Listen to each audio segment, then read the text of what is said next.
बर्फ की रानी, एक भूले हुए राज्य का रहस्य।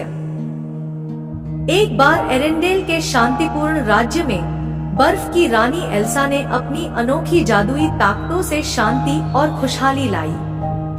लेकिन उसकी यह स्थिरता एक दिन टूट गई, जब उत्तर दिशा से एक अजीब बैंगनी चमक वाला तूफान उसके राज्य की सीमाओं में घुस आया। तूफान की गूंज में कुछ अनजान कहानियां छुपी थी। कहानियां किसी भूले हुए बर्फीले राज्य की, जिनका कोई अतापता नहीं था। क्या ये बस एक दंतकथा थी, या वो सचमुच एक गहरा राज छिपा रहा था? एल्सा का दिल जवाब ढूंढने को बेचैन हो उठा। जिज्ञासा और अपने कर्तव्य की आग में तपती एल्सा अकेले ही तूफान के पीछे पीछे बर्फीले जंगलों में निकल पड़ी। वहाँ की कड़ी ठंड और रहस्यमय रास्ते उसकी हिम्मत को परखने लगे, पर वो नहीं रुकी। अंततः उसने बर्फ के नीचे दबे एक भव्य और प्राचीन महल को खोज निकाला। महल की दीवारें एक भूले हुए समय के अंधेरे रहस्यों से भरी थी। क्या एल्सा इस राज को उजागर कर पाएगी और एरेंडेल के भविष्य को सुरक्षित रख पाएगी, या कर बैठेगी ऐसी भूल जो अधिक संकट लेकर आएगी? इस रहस्यमय यात्रा पर एल्सा के साथ चले। जाने क्या राज छिपा था उस जमे हुए महल में। ध्यान से सुने, क्योंकि हो सकता है वो आवाजें आपके दिल में कुछ जगाना चाहती हैं। देखना न भूलें, कहानी का हर मोड़ आपको चौंका देगा। बर्फ की रानी, शक्ति, संतुलन और प्रेरणा की कहानी। उस अजीबोगरीब तूफान की आवाजों के सहारे वह बर्फ के नीचे दबे एक भव्य महल के खंडहर तक पहुंची। महल के अंदर उसे एक जादुई दर्पण मिला, लेकिन वह दर्पण उसकी छवि नहीं, बल्कि उसके भीतर के डर और भावनाओं को दिखा रहा था। दर्पण ने कहा, तुम पहली बर्फ की रानी नहीं हो और न ही आखिरी। क्या तुम अपनी शक्तियों का सच जानने और उन सभी की नियति को समझने को तैयार हो, जिन्होंने बर्फ का जादू धारण किया है? एल्सा ने साहस के साथ चुनौती स्वीकार की। दर्पण ने उसे बीते समय की झलकियां दिखाई, जहां उसने देखा कि उससे पहले भी कई राजा और रानियां थीं, जो इसी जादू के साथ संघर्ष कर चुके थे। उन्होंने अपने पीछे सबक और रहस्यमयी वस्तुएं छोड़ी थी, जो दुनिया के अलग अलग हिस्सों में छिपी हुई थी। एल्सा ने हर वस्तु को ढूंढा और अपनी शक्तियों और स्वयं के बारे में गहराई से समझा। उसने जाना कि उसकी शक्ति सिर्फ एक उपहार नहीं, बल्कि प्रकृति के संतुलन को बनाए रखने की जिम्मेदारी भी है। जब वह एरेंडेल लौटी, तो वह सिर्फ बर्फ की रानी नहीं रह गई। अब वह सर्दी की रक्षक बन गई थी। उसने न केवल अपने राज्य, बल्कि प्रकृति और मनुष्यों के बीच एक अनोखा संतुलन स्थापित किया। और इस तरह एल्सा की कहानी एक प्रेरणा बन गई, जो आने वाली पीढ़ियों को अपने भीतर की शक्ति को समझने और स्वीकार करने का संदेश देती रही।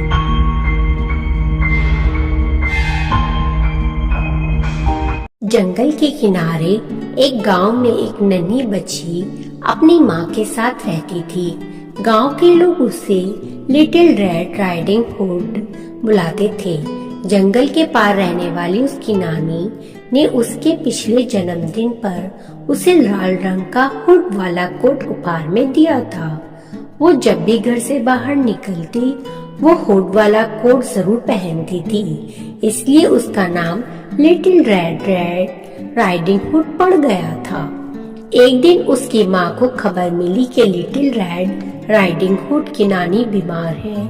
उसने झटपट गर्मा गर्म सूप बनाया और खाना तैयार किया। फिर रेड राइडिंग हुड से कहा कि वो अपनी नानी के घर जाकर उन्हें सूप और खाना देकर आए। लिटिल रेड अपना पसंदीदा लाल रंग का हुड वाला कोट पहनकर नानी के घर जाने के लिए तैयार हो गई। उसकी माँ एक बास्केट में सूप और खाना रखकर रेड राइडिंग को देते हुए बोली, देखो मेरी बच्ची, यहाँ से निकलकर सीधा नानी के घर जाना। रास्ते में कहीं मत रुकना, किसी अजनबी से बिल्कुल बात मत करना। लिटिल रेड ने माँ को विश्वास दिलाया कि वो सीधे नानी के घर जाएगी और उन्हें सूप और खाना देकर शाम तक वापस आ जाएगी। बास्केट हाथ में उठाए रेड राइडिंग हुड चल पड़ी। उछलते कूदते नाचते गाते वो नानी के घर की ओर चली जा रही थी। रास्ते में जंगल पड़ा। जब वो जंगल पार करने लगी तो झाड़ियों के पीछे छुपे हुए एक दुष्ट भेड़िए की नजर उस पर पड़ गई। उसके मुंह में पानी आ गया। वो बास्केट में रखे खाने के साथ साथ लिटिल रेड राइडिंग हुड को भी खाने के लिए मचलने लगा। उसने झाड़ियों के पीछे से लिटिल रेड राइडिंग हुड को आवाज दी, ओ नन्ही बच्ची, कहाँ जा रही हो?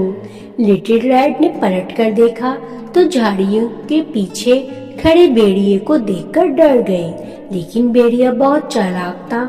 वो बड़े ही प्यार से बोला, डरो मत बच्ची, मैं तुम्हें कुछ नहीं करूँगा। बस तुम मुझे बड़ी प्यारी लगी, इसलिए तुमसे बात करने का मन हुआ। बताओ तो सही, कहाँ जा रही हो? मैं अपनी नानी के घर जा रही हूँ, वो बीमार है। मुझे उनको सूप पिलाना है और खाने का सामान भी देना है। लिटिल रेड राइडिंग हुड बोली। ये सुनने के बाद भेड़िया ने सोचा कि बास्केट में रखे खाने और लिटिल रेड राइडिंग हुड के पहले क्यों ना इसकी बूढ़ी नानी को ही खाया जाए। फिर वो बोला, नन्ही बच्ची, तुम अपनी नानी के लिए खूबसूरत फूल लेकर क्यों नहीं जाती? फूल देखकर तुम्हारी नानी खुश हो जाएंगी। भेड़िया की ये बात राइडिंग हुड को जच गई और वो जंगल से फूल चुनने लगी। इस बीच भेड़िया भागकर उसकी बूढ़ी नानी के घर पहुंच गया और उसे जिंदा ही निगल गया। फिर उसका स्कार्फ बांधकर कंबल ओढ़कर बिस्तर पर लेट गया। इधर फूल चुनकर लिटिल रेड राइडिंग हुड अपनी नानी के घर पहुंची। दरवाजा खुला हुआ था। अंदर गई तो देखा उसकी नानी बिस्तर पर लेटी हुई है। लिटिल रेड राइडिंग हुड इस बात से अनजान थी कि भेड़िया उसकी नानी को निकलकर खुद बिस्तर पर लेट गया है। वो बिस्तर के पास गई और बोली, नानी, अब तुम्हारी तबीयत कैसी है? मैं ठीक हूँ, भेड़िया कंबल ओढ़े हुए ही बोला। भेड़िया की भारी आवाज सुनकर लिटिल रेड चौंक गई और बोली, नानी, ये तुम्हारी आवाज को क्या हुआ? ये इतनी भारी कैसे हो गई? वो इसलिए बेटी, ताकि मैं तुम्हारा अच्छी तरह स्वागत कर सकूं, नानी बना भेड़िया बोला। लिटिल रेड बिस्तर के थोड़ा और करीब गई तो उसे भेड़िया के बड़े कान दिखाई पड़े। उसने पूछा, नानी, तुम्हारे कान इतने बड़े कैसे हो गए? वो इसलिए बेटी, ताकि तुम्हारी आवाज में अच्छे से सुन सकूं। लिटिल रेड उठ के बिस्तर और करीब पहुंची तो उसे भेड़िया का बड़ा सा मुंह दिखाई पड़ा। उसने पूछा, नानी, तुम्हारा मुंह इतना बड़ा कैसे हो गया?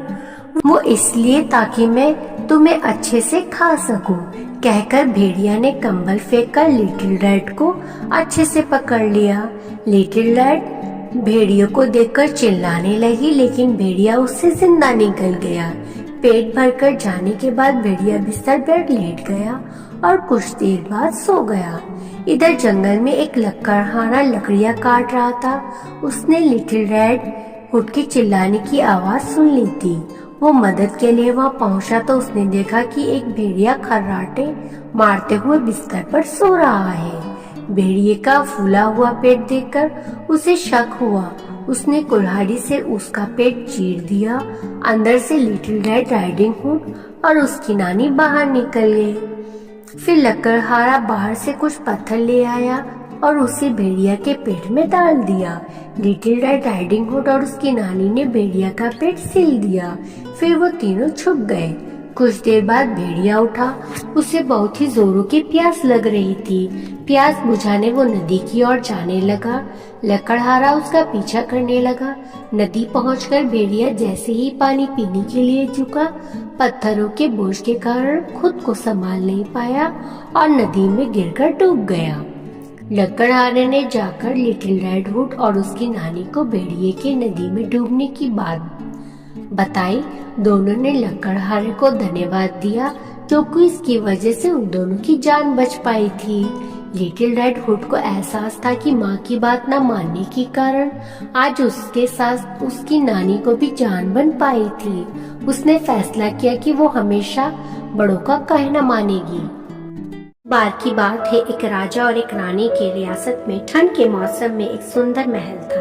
एक दिन रानी अपनी सिलाई कर रही थी और खिड़की से बाहर बर्फ देख रही थी। तभी उसकी सुई चुभ गई और 3 खून की लाल बूंद नीचे गिर गई। उसने सोचा, काश मेरी एक बेटी हो जिसके बाल काले हो, त्वचा बर्फ जैसी सफेद हो और होंठ लाल हो। थोड़े समय बाद उसकी यही तमन्ना पूरी हुई। प्यारी सी बेटी पैदा हुई जिसका नाम रखा गया स्नो वाइट। लेकिन अफसोस, रानी के जल्द ही स्वर्गवास हो गया। कुछ समय बाद राजा ने दूसरी शादी की और वो औरत बहुत सुंदर थी लेकिन दिल से बुरी थी, जलन से भरी हुई थी। उस रानी के पास एक जादू का आईना था जो हमेशा सच बोलता था। हर दिन रानी उस आईने से पूछती, आईना बता दे दुनिया में सबसे सुंदर कौन? और आईना हमेशा कहता, तुम सबसे सुंदर हो। लेकिन जैसे जैसे स्नो वाइट बड़ी हुई, उसकी सुंदरता और चरित्र देखते ही आईने ने एक दिन कहा, रानी तुम सबसे सुंदर हो लेकिन स्नो वाइट तुमसे ज्यादा सुंदर है। ये सुनकर रानी जलन से भर गई और उसने सोचा स्नो वाइट को खत्म करना होगा। उसने एक शिकारी को बुलाया और कहा, स्नो वाइट को जंगल ले जाओ और उसे कत्ल कर दो, सबूत के तौर पर उसका दिल लेकर आना। शिकारी स्नो वाइट को जंगल ले गया लेकिन उसकी मासूमियत और प्यारी बातें सुन के दिल पिघल गया। उसने स्नो वाइट को जिंदा छोड़ दिया और एक जानवर का दिल रानी के पास ले गया। स्नो वाइट जंगल में अकेले भटक रही थी। तभी उसने एक छोटी सी झोपड़ी देखी। झोपड़ी के अंदर हर चीज छोटी थी, छोटी कुर्सियां, छोटी बैग और छोटे बर्तन। वो थक कर सो गई। जब 7 बोने रात को अपने काम से वापस आए तो उन्होंने देखा कि उनकी झोपड़ी में कोई है। जब उन्होंने स्नो वाइट को देखा तो उसकी सुंदरता से प्रभावित हो गए। स्नो वाइट ने उनको देखा और अपनी कहानी सुनाई और बोने उसके रखवाले बन गए। जादू के आईने रानी से फिर बोला, स्नो वाइट अभी भी जिंदा है और वो बोनों के साथ जंगल में रहती है।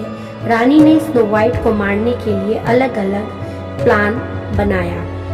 पहली बार वो एक बूढ़ी औरत के रूप में गई और स्नो वाइट को एक सुंदर लेस बेची, लेकिन उसने लेस को इतना कस दिया कि स्नो वाइट बेहोश हो गई। बोने समय पर आए और स्नो वाइट को बचा लिया। दूसरी बार रानी एक औरत के रूप में आई जिसने जहरीली कंघी के साथ उसको दिया। स्नो वाइट ने कंघी को अपने बालों में लगाया और वो बेहोश हो गए। फिर बोनों ने उसकी जान बचाई। तीसरी बार रानी एक जहरीला सेब के साथ आई। सेब इतना लाल और रस भरा था कि स्नो वाइट ने इसे खाने के लिए मना नहीं किया। जैसे ही उसने सेब का टुकड़ा खाया, वो बेहोश होके गिर गई। इस बार बोने उसे बचा नहीं पाए और उन्होंने उसे एक सुंदर शीशे के कैफिन में रख दिया। कुछ दिन बाद एक राजकुमार वहां से गुजर रहा और उसने स्नो वाइट को कॉफिन में देखा।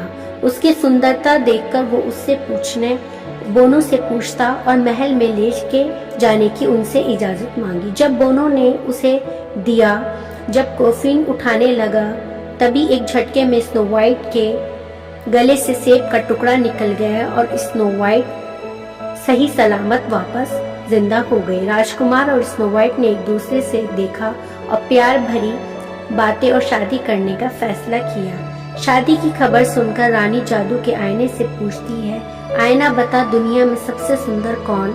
आईना कहता, नहीं रानी, स्नो वाइट तुमसे ज्यादा सुंदर है। गुस्से और जलन में रानी शादी में पहुंचती है, लेकिन उसकी बुराई का पर्दाफाश होता है।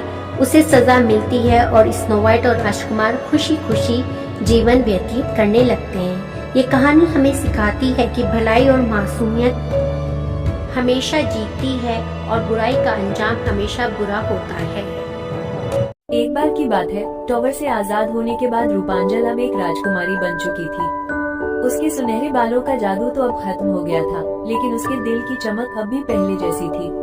वो दयालु, समझदार और बहुत जिज्ञासु थी। एक दिन राजमहल की पुरानी लाइब्रेरी में किताबें देखते देखते उसे एक पुराना नक्शा मिला। नक्शा आधा जला हुआ था और उस पर हल्की सी सुनहरी चमक थी। उस पर लिखा था, ग्रेटर दैन, रोशनी का छिपा हुआ राज्य जहाँ सूरज कभी नहीं डूबता।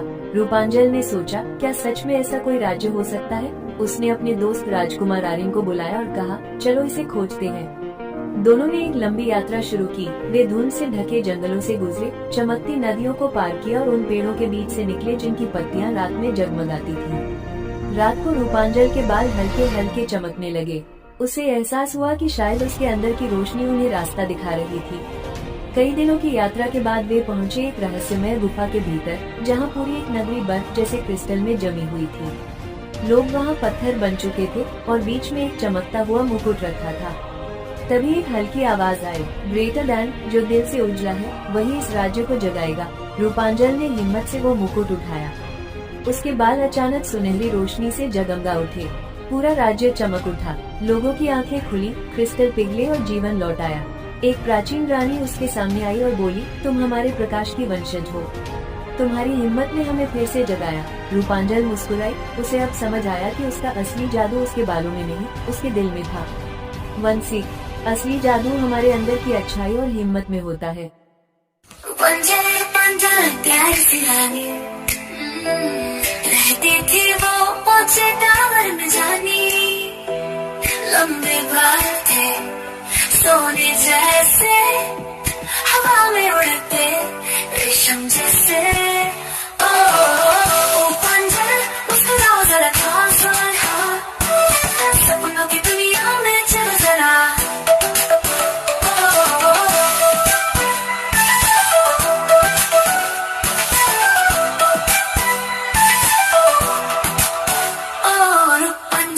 मुस्कुराओ जरा, खास आना, सपनों की दुनिया में चलो जरा। सूरज निकला, चमकी सुबह, रूपांजल बोली, चलो करे मजा। पंछी गाए, फूल खिल जाए, हंसी से दिन नया बन जाए। रूपांजल गाँव वाला तेरा सबको सन्ना है तुम्हारा सहारा। रूपांजल गाँव वाला तेरा सबको सन्ना है तुम्हारा सहारा।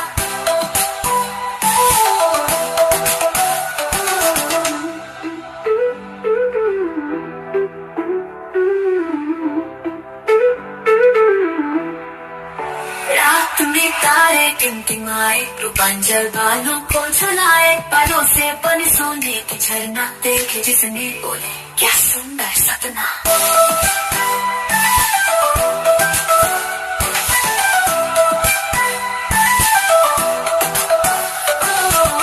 रूपांजल तुमको हमेशा तो दिल में बस प्यार होना पूरी हमेशा। रूपांजल प्यारी सी रानी, खुशियों से भरी तेरी कहानी। गाओ मुस्कुराओ, सपने सजाओ, सबको प्यार से गले लगाओ। ला ला ला ला ला ला, रूपांजल ला ला ला ला ला ला।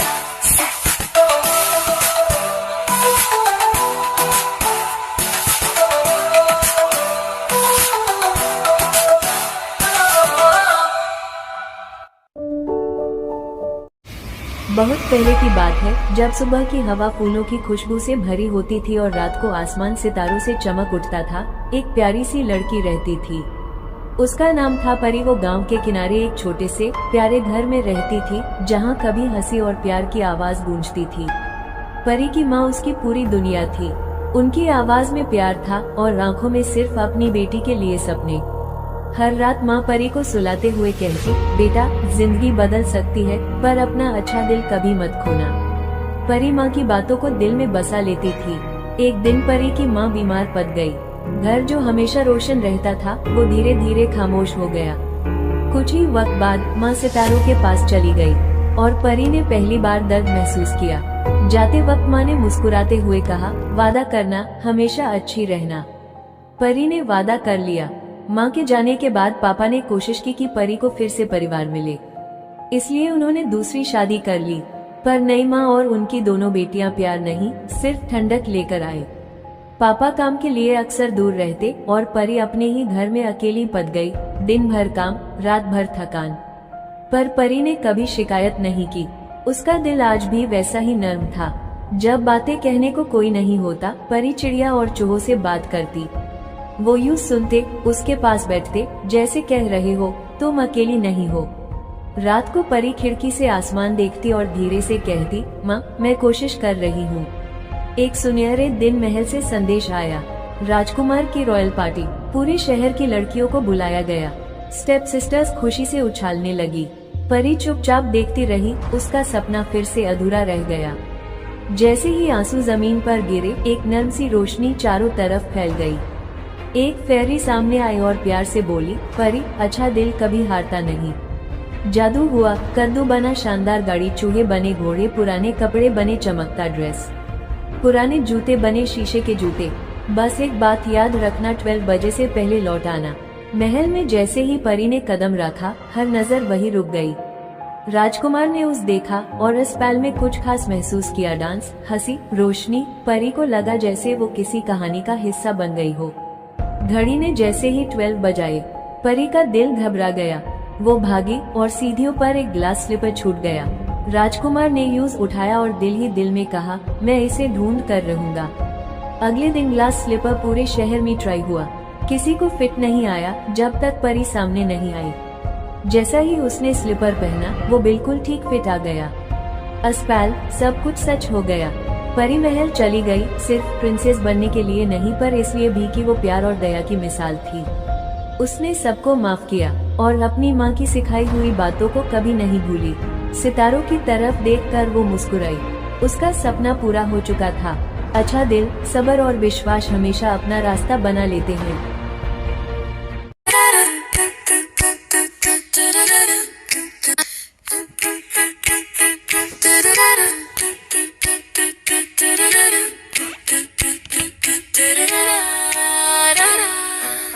सिंड्रेला छोटी सी गुड़िया, माँ की बाहों की वो दुनिया। माँ ने सिखाया प्यार और सच, अच्छा दिल ही होता है सबसे रिच बल। ओ सिंड्रेला डोंट यू क्राई, सपने सच होंगे बाय एंड बाय। अच्छा दिल सच्ची मुस्कान, बनेगी तू एक दिन रानी जान।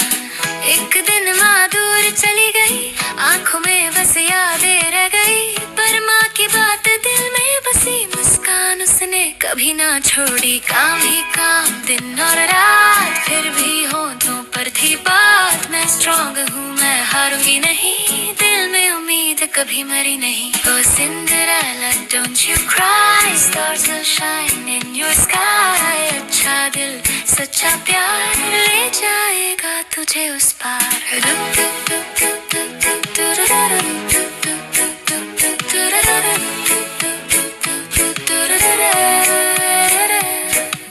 एक रोशनी आए, जादू हुआ, हर कदू से करी आगे तैयार हुआ। ग्लास के जूते, चमकता ड्रेस, लग रही थी तू प्रिंसेस। महल में जब वो आई थी, सबकी नजर वही रुक गई थी। राजकुमार का दिल कहने लगा, यही वो है, यही है हाँ। टिक टक टाइम ने कहा चला, 12 बजे जादू खत्म हुआ। भागते भागते छूट गया, ग्लास स्लिप सच बोल गया। ओ सिंड्रेला ड्रीम केम ट्रू, अच्छा दिल जीत गया वो। रानी बनी वो प्यार के साथ, सबको सिखा गई जीने की बात। याद रखना बच्चों प्यारे, दिल के हो जो सच्चे तारे। सिंड्रेला जैसे बनना है, अच्छा दिल ही जीतता है। Da da da